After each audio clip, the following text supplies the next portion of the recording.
Brother Monson, I'm looking for you to dye your hair.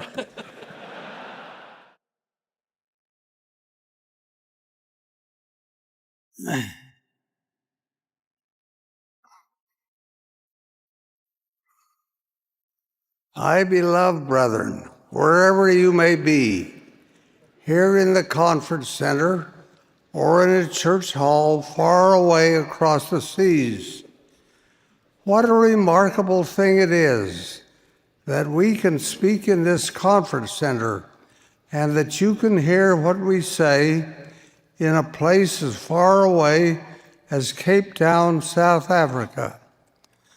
I have chosen tonight to speak to the subject of anger. I realize that this is a little unusual, but I think it is timely. A proverb in the Old Testament states, "He that is slow to anger is better than the mighty, and he that ruleth his spirit than he that taketh a city."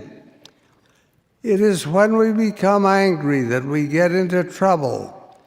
The road rage that affects our highways is a hateful expression of anger. I dare say that most of the inmates of our prisons are there because they did something when they were angry. In their wrath they swore, they lost control of themselves, and terrible things followed, even murder. There were moments of offense, followed by years of regret. This story is told concerning Charles W. Penrose.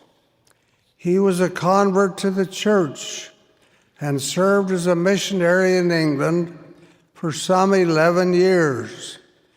When he was released, he sold some of his belongings to pay for his trip to Zion.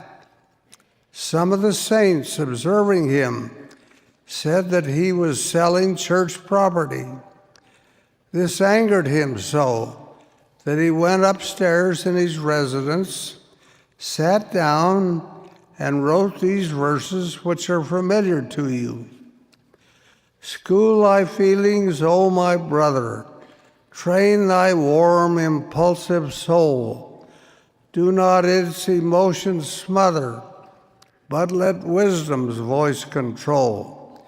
School thy feelings, there is power in the cool, collected mind.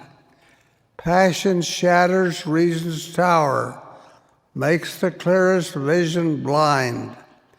School thy feelings, condemnation, never pass on friend or foe, though the tide of accusation like a flood of truth may flow. Hear defense before deciding, and a ray of light may gleam, showing thee what filth is hiding underneath the shallow stream. School thy feelings, O my brother, train thy warm, impulsive soul. Do not its emotions smother, but let wisdom's voice control." Many years ago, I worked for one of our railroads. A switchman was aimlessly strolling about the platform one day. I asked him to move a car to another track. He exploded. He threw his cap on the pavement and jumped up and down on it, swearing like a drunken sailor. I stood there and laughed at his childish behavior. Noting my laughter, he began to laugh at his own foolishness. He then quietly climbed on the switch engine, drove it over to the empty car, and moved it to an empty track. I thought of a verse from Ecclesiastes, "Be not hasty in thy spirit to be angry, for anger resteth in the bosom of fools." Anger is the mother of a whole brood of evil actions.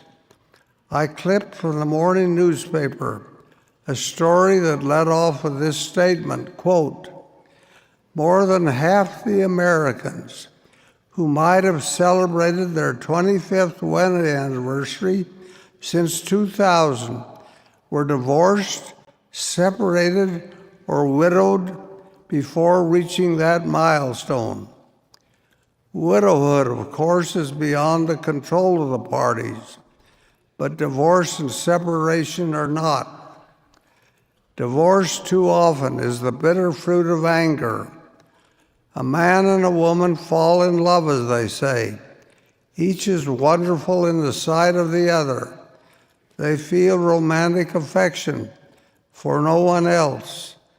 They stretch their finances to buy a diamond ring. They marry. All is bliss. That is for a season. Then little inconsequential activities lead to criticism.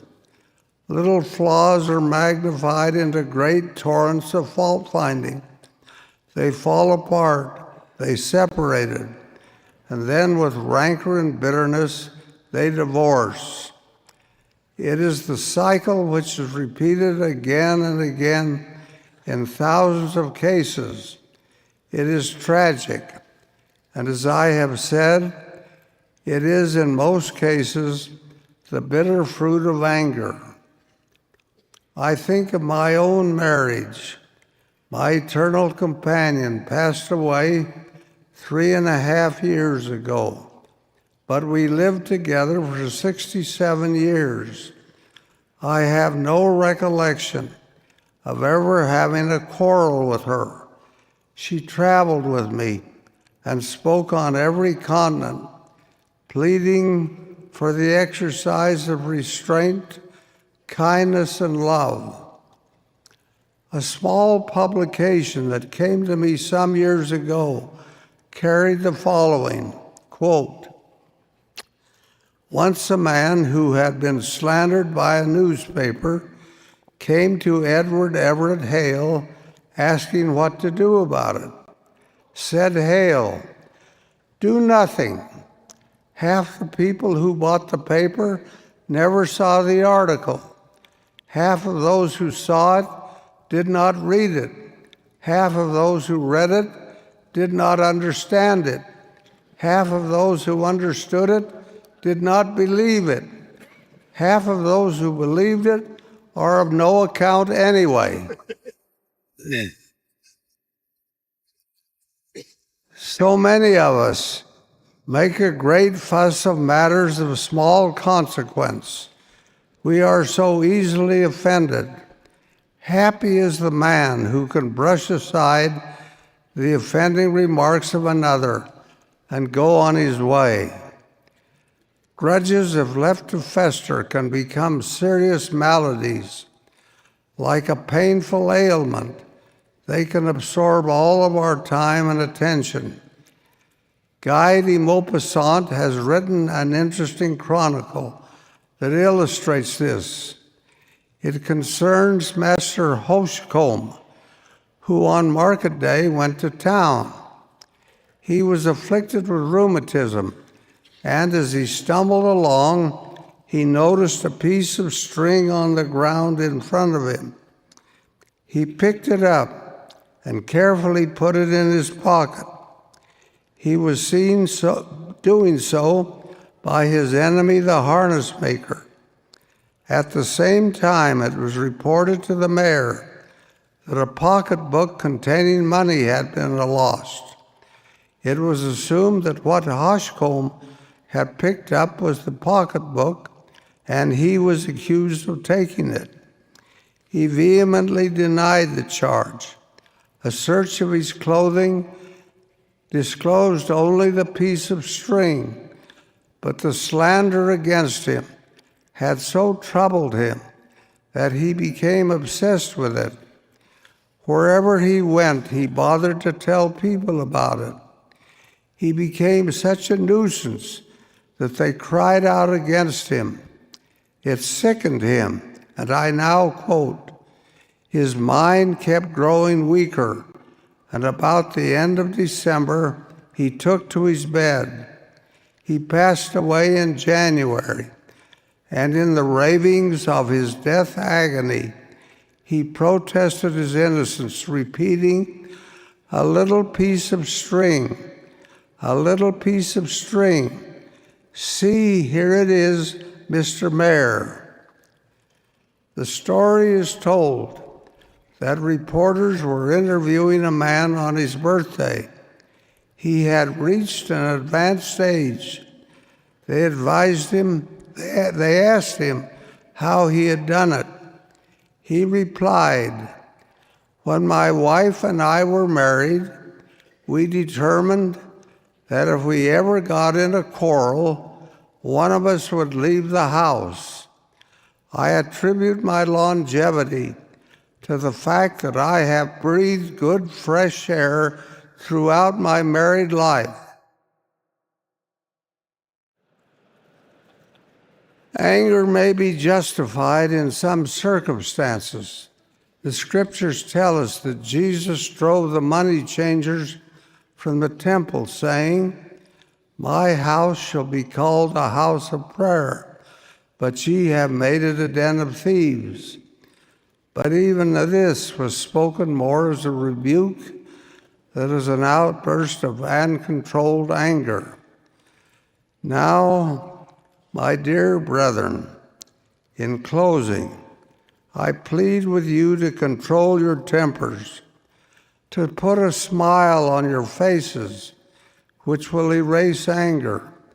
Speak out with words of love and peace, appreciation and respect. If you will do this, your lives will be without regret. Your marriages and family relationships will be preserved. You will be much happier. You will do greater good. You will feel a sense of peace that will be wonderful. May the Lord bless you and inspire you to walk without anger, without bitterness of any kind, but to reach out to others with expressions of friendship, appreciation, and love. This is my humble prayer in the name of Jesus Christ. Amen.